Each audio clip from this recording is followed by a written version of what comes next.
The sword had been in the stone for 400 years, and in that time 63 of the greatest warriors the Volmari had ever produced had approached it, gripped the hilt with all 6 of their armored limbs, and failed to move it by a single millimeter. The 64th was watching a human eat a nutrition bar in the corner of the chamber, and wondering if the interpreter had made some catastrophic error. His name was Dravith, High Warden of the Ancestral Hall, and he had spent 30 years guarding the sword against theft, desecration, and the occasional well-meaning philosopher who wanted to discuss whether the prophecy was metaphorical. He had not, in those 30 years, anticipated guarding it against a human who kept checking something on a small, handheld device and periodically making a sound that the translator rendered as, The human's name was Eli Cross. He was 34 years old, medium height by human standards, with the kind of unremarkable face that people tended to forget immediately after meeting him. He had arrived on Volmari Prime 6 days ago as part of a diplomatic observer mission, had wandered away from the group during a tour of the Ancestral Hall, and had stood in front of the sword for nearly 20 minutes without touching it, which was longer than any Volmari warrior spent looking before they reached for the hilt. Then he had sat down on the floor, taken out the nutrition bar, and started eating. "The ceremony begins in 2 hours, Dravith said through the interpreter.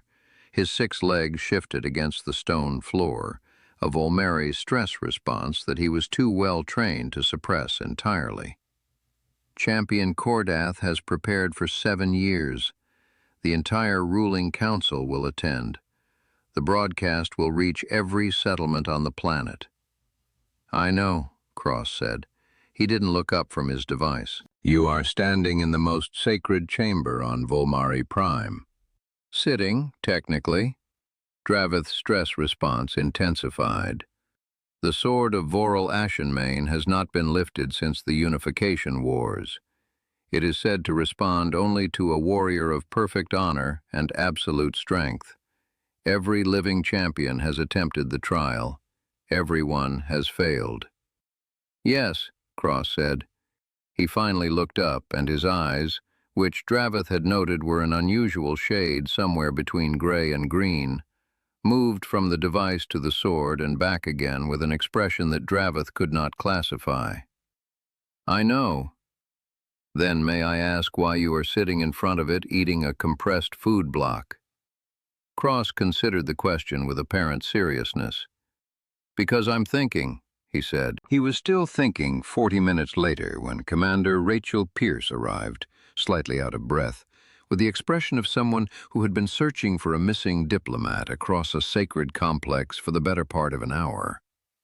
Rachel Pierce was the mission's security lead, and she had the kind of posture that suggested she had once, in a previous phase of her life, been the person who ran toward things instead of away from them. "Cross," she said, in the tone she reserved for situations that had technically not yet become emergencies, but were exhibiting early warning signs. "The ambassador is asking about you." "Tell her I'm thinking." Pierce looked at the sword, then at Cross, then at Dravith, who had given up on concealing his stress response and was now expressing it quite openly with all of his secondary limbs. "What are you thinking about?" "The weight distribution," Cross said, "and the metallurgy, and what 400 years in a temperature-controlled stone housing does to a blade forged in volcanic iron." Pierce sat down beside him. This was one of the things Cross had always appreciated about her. She had a talent for deciding that if a situation was going to develop into something unexpected, she might as well have a good view of it. "The Volmari tested the metallurgy in 2847, she said, after the Keth diplomatic incident. The composition is standard volcanic iron with trace amounts of palladium, Cross said. Pierce stopped. "That wasn't in the briefing documents." "No," Cross said, "it wasn't." He stood up, brushing crumbs from his jacket in a way that Dravith found deeply disrespectful and strangely compelling. But it's in the reflection pattern, the way light behaves when it hits the hilt at this angle. He tilted his head. Palladium has a very distinctive oxidation signature, especially after 400 years. Draveth, who had been serving as High Warden for 3 decades and had never in that time heard anyone discuss the hilt's oxidation signature, felt something shift in his chest that he could not immediately identify. "Cross," Pierce said quietly, "what are you about to do?" "I'm not sure yet," he said. "That's why I've been sitting here for 40 minutes. He walked to the sword. The ancestral hall of the Volmari was not a modest space. It had been built to impress, which on a planet whose dominant species stood 2.5 meters tall on 6 armored limbs, meant that the ceiling vaulted high enough that the upper reaches were lost in shadow, and the walls were carved with the names of every warrior who had attempted the trial in 400 years. 63 columns of script, each name a story of strength and honor and ultimate failure. The sword stood at the center of a raised dais of black stone, embedded to the depth of 1/3 of its blade, its hilt at approximately chest height for a Volmari warrior, which put it at eye level for Cross. He stood in front of it for a long moment, not reaching, just looking. Behind him, the doors of the ancestral hall opened, and the sound of many footsteps entered the space. Draveth turned. The ruling council had arrived early, all 7 members in full ceremonial regalia, accompanied by their staff and the broadcast crew that would transmit the ceremony to every settlement on the planet. Behind them came champion Cordath himself, 7 years of preparation visible in the sheer scale of his physical conditioning, each of his 6 limbs carrying the kind of refined mass that represented decades of martial training. Cordath stopped when he saw Cross standing at the sword. The chamber was very quiet. "What is the human doing at the ancestral blade?" Cordath's voice carried across the hall without him needing to raise it. "One of the things that 7 years of focused preparation did for your vocal projection." Draveth opened his mouth to explain. He was not entirely sure what explanation to offer. Cross reached out and placed both hands on the hilt. The hall went completely silent. Not the silence of people trying to be quiet, the silence of an entire room holding its breath at once. Cross closed his eyes. His jaw moved slightly, though whether in calculation or something else, Pierce could not tell from where she stood. His hands adjusted their position on the hilt by small increments, moving from the center to a point slightly above it, then shifting one hand to the crossguard and keeping the other at the pommel. Cordath said, "Remove the human from the..." The sword moved, not by much. 3 centimeters, perhaps 4, before Cross stopped, opened his eyes, and stepped back from the hilt with the expression of someone who had confirmed a hypothesis. No one spoke. The silence lasted long enough that one of the broadcast crew, apparently operating on professional instinct, began transmitting. Quick pause. If this story has you hooked, subscribe now and hit the bell. Now, back to it. "It's not about strength," Cross said to no one in particular. He was looking at his hands. "It's about resonance. The palladium oxidation creates a specific vibrational frequency in the metal when pressure is applied at the right points. You have to match the frequency, not overcome it." He paused. "The Volmari grip structure, 6 limbs, distributed pressure, creates interference patterns that cancel the frequency. That's why every warrior fails. Not because they're not strong enough, because they're too strong, and in the wrong configuration." Cordath had not moved.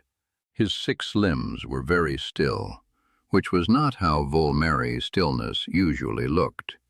This was a different kind. The stillness of a being processing information that restructured something fundamental. "You are saying," Cordath said slowly, "that the sword was never a test of strength." I think it was 400 years ago, Cross said. But volcanic iron changes with time. The palladium trace does things to the crystal structure over centuries that the original forge masters probably didn't anticipate. He finally looked up from his hands. I think the sword has been testing something different for a very long time, and no one realized because everyone kept approaching it the same way. One of the council members, Elder Varath, the oldest of the 7, who had been alive for the last 12 failed attempts, spoke. What has it been testing? Understanding, Cross said, rather than force. The silence that followed this was different from the previous silence. It had weight to it.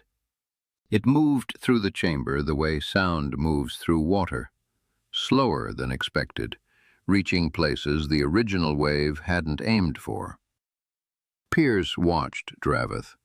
The High Warden was looking at Cross with an expression she had never seen on a Volmari face before and couldn't quite classify.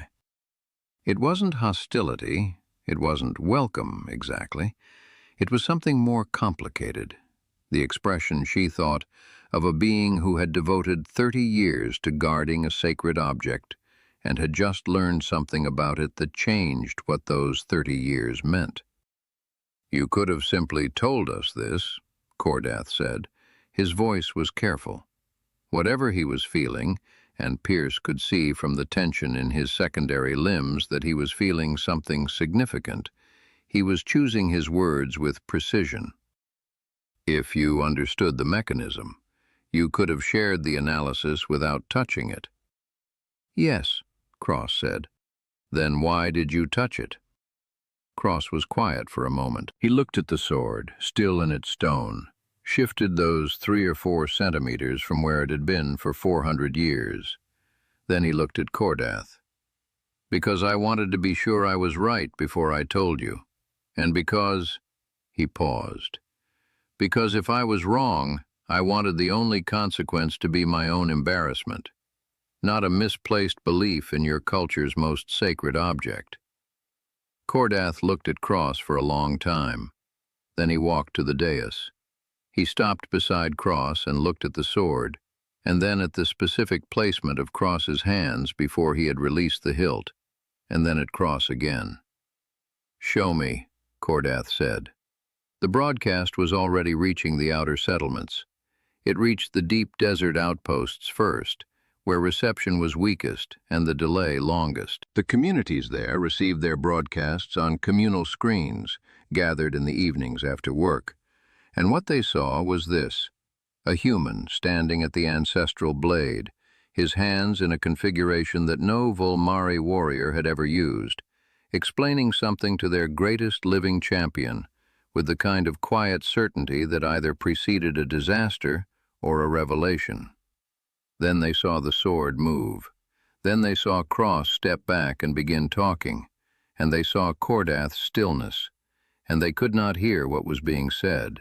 The outer settlement broadcast had a 3-second audio delay, but they could see the quality of the attention in the room, and the way Elder Varath had sat forward in her ceremonial chair, and the way Draveth's secondary limbs had gone from stressed to something that looked very much like wonder. In the capital's central plaza, where 10,000 Volmari had gathered to watch the ceremony on the public screens, the crowd did not make the sound crowds usually make at unexpected events.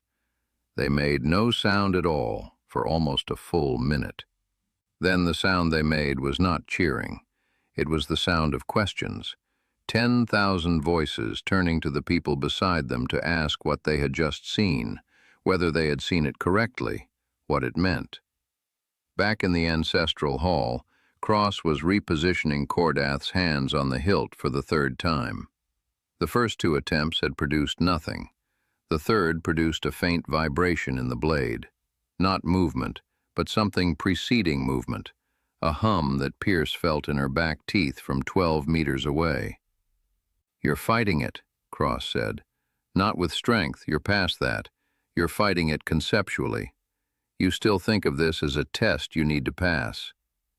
Cordath's primary limbs adjusted by millimeters. What should I think of it as? A conversation, Cross said. The sword has a frequency. You're trying to match it, not overcome it. Like tuning an instrument. A long silence. The vibration in the blade intensified. I have spent 7 years preparing for this moment, Cordath said quietly. 7 years building toward the concept that I would be the warrior who moved what could not be moved, that I would be sufficient. His voice carried something beneath the words that Pierce thought might, in a human, have been called grief. You are telling me that every warrior who failed did not fail because they were insufficient. They failed because they were approaching it as a question of sufficiency, Cross said. That's different. Is it? Yes.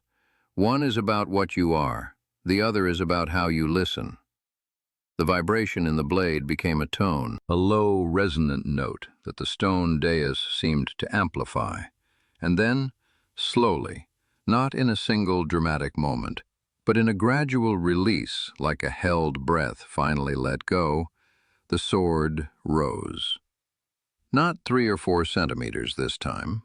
The full blade, smoothly and without resistance, lifting from the stone that had held it for 4 centuries, as if it had simply been resting there, waiting for someone to understand the question correctly. Cordath held it above his head for a long moment. The hall was absolutely silent.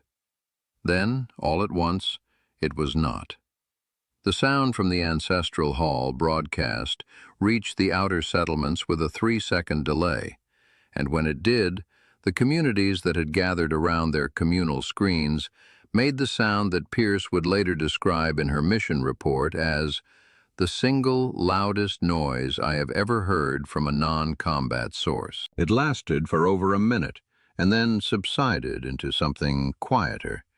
Not silence, but the quality of sound that occurs when many people are trying, simultaneously, to understand what they have just witnessed. In the Ancestral Hall, Cordath lowered the sword and looked at Cross with an expression that took Pierce several seconds to classify. It wasn't gratitude, exactly. It was more precise than gratitude. The specific look of a being who had just had a door opened that they hadn't known was closed. You came here as an observer, Cordath said. A member of a diplomatic mission. Yes, Cross said. Why did you stop at the sword? Cross was quiet for a moment. I'm a materials scientist, he said. The oxidation pattern on the hilt was visible from the tour path. I stopped because it was interesting. He paused. I didn't know what I was looking at when I stopped. I sat down to think because sitting helps me think, and the more I thought about it, the more the metallurgy didn't add up for a strength trial. He shrugged, a gesture the Volmari had learned to read as a kind of human uncertainty. I wasn't trying to do anything, I was just following the question. Elder Varath spoke from her chair. Her voice was very quiet, but it carried. 400 years, she said. 63 attempts. Every warrior who approached that sword believed they were being tested on what they were. You are telling us the sword was testing something we value in theory, but consistently failed to practice at the moment of trial. I'm telling you what the metallurgy suggests, Cross said carefully. What it means for your culture is not something I have any standing to interpret. And yet you touched it, Varath said, not as an accusation, as an observation. I wanted to know if my analysis was correct. And when you knew it was correct, you stepped back. Yes. Why? Cross seemed to consider this for a moment. Because it wasn't mine to claim, he said. I solved a physics problem. What the sword means, what it has always meant, and what it means now, that's yours, not mine.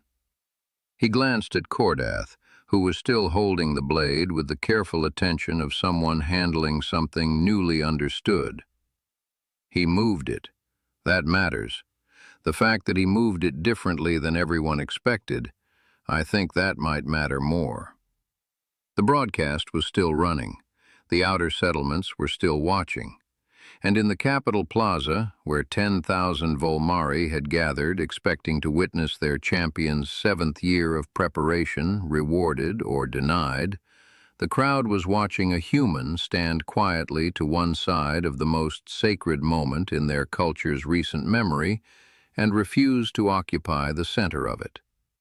This, it turned out, was the thing that moved them, not the physics, not the revelation about the sword's mechanism, not even Cordath lifting the blade after 400 years of failure. What moved them?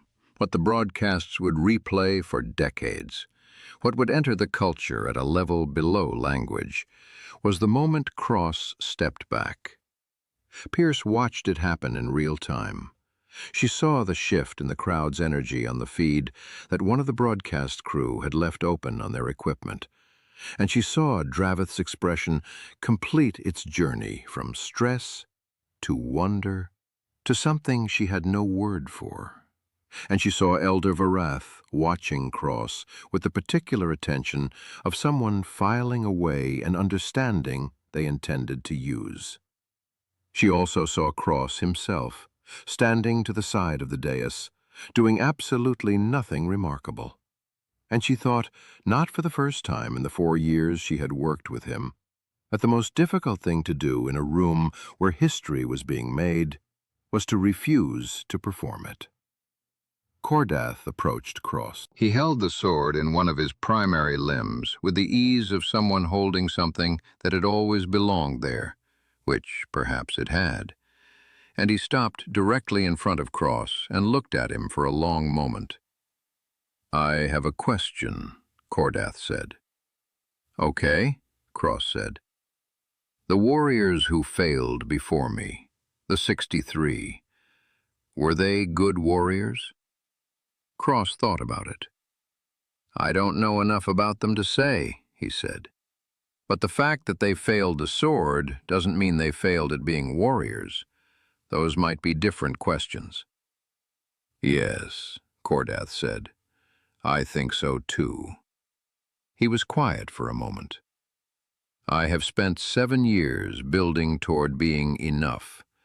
I am only beginning to think this now, in this moment, that I may have been asking a question that was less interesting than the one the sword was asking." "What question is that?" Cordath looked at the blade in his hand. "The sword was asking whether I could hear something other than myself," he said. "I think that is a more difficult question than strength. I think it may be a more important one." He looked at Cross. "You are a scientist." "Yes." "You follow questions." "Yes." "Even when they lead somewhere you did not intend to go." "Especially then," Cross said. Cordath was quiet for a long moment. Behind him, the council murmured among themselves, and the broadcast crew adjusted their equipment, and the hall that had held 400 years of failed attempts and careful ceremony was rearranging itself around a new understanding of what it contained. "On behalf of the Volmari people," Cordath said, "I want to thank you. Not for moving the sword. You moved it 3 centimeters, and then you stepped away, which I think was correct. But for following the question all the way to where it led, even when it led somewhere unexpected." He paused. "That is not a small thing." "No," Cross agreed. "It usually isn't." Pierce waited until they were outside the hall, in the long corridor that led back to the diplomatic wing, before she said anything. The corridor was empty. The staff had gone ahead, and the broadcast crew was still inside, and it was just the two of them walking on stone floors under vaulted ceilings, the sound of something historic settling into the building behind them. "Cross," she said. "You knew, before you touched it, you knew it would move." "I was about 90% sure." "And the other 10%? The other 10% was the possibility that I'd misread the oxidation signature and was about to embarrass myself in front of a planetary broadcast. He glanced at her sideways. I thought those were acceptable odds. Pierce shook her head slowly. You are the most... She stopped, started again. Do you understand what just happened in there? I moved a sword 3 centimeters and then explained why Cordath could move it all the way, Cross said. And then I got out of the way. You changed how an entire civilization understands its most sacred trial. The metallurgy changed it, Cross said. 400 years ago, I just noticed. They walked in silence for a moment. Outside the corridor windows, the capital city was visible. And even from here, from this height, Pierce could see the quality of the crowd in the plaza below. Not dispersing, not celebrating in the way crowds celebrated expected outcomes. Something quieter and more durable. The movement of people beginning to talk to each other about something they were still in the process of understanding. The ambassador is going to have questions, Pierce said.